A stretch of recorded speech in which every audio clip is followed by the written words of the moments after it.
Daniel Brochard. Lettre d'un ex-directeur de revue de poésie à un jeune poète. Parthenay, mars 2010. Cher poète, j'ai bien lu vos poèmes. La société sacralise des Van Gogh qui, vivants, étaient miséreux. Aujourd'hui, il faut de la belle littérature, lisse et sans vagues. Un temps calme donc, pour qu'il n'y ait pas un mot plus haut que l'autre. Fuyez la FNAC, la vraie littérature appartient à la rue. Fuyez les belles paroles formatées. Ne pas faire comme Dormesson dans les jeux à la télé.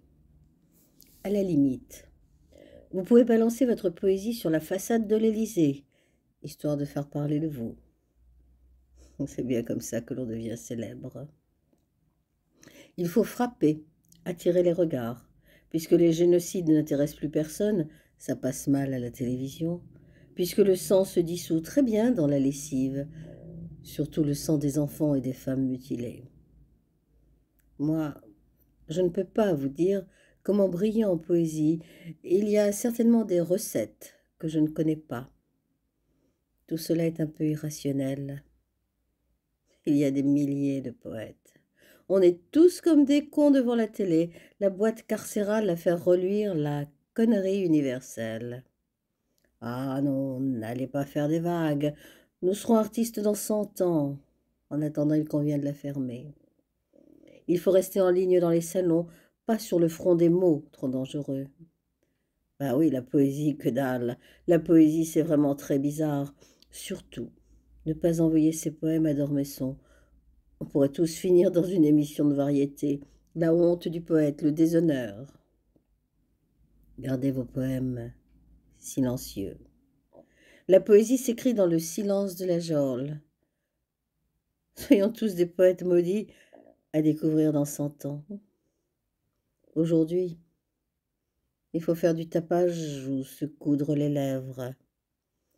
N'allez surtout pas émettre un verre au café en société, ça risquerait de vous détruire. Pire, vous pourriez être reconnu comme poète. C'est bien là le début des emmerdements. Restons lisses, polis comme des galets, et l'océan charriera ses marées de pétrole. Qui a dit que la poésie a une quelconque utilité publique? On rêve tous de finir dans des recueils, cercueils. La mort du poète, sa fin inévitable.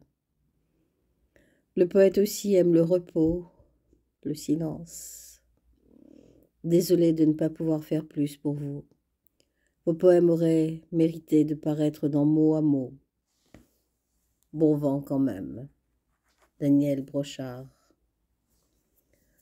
Mot à Mot était une revue de poésie créée en 2005 par Daniel Brochard. Son dernier numéro est paru en 2022. Elle a publié de nombreux poètes contemporains et vivants.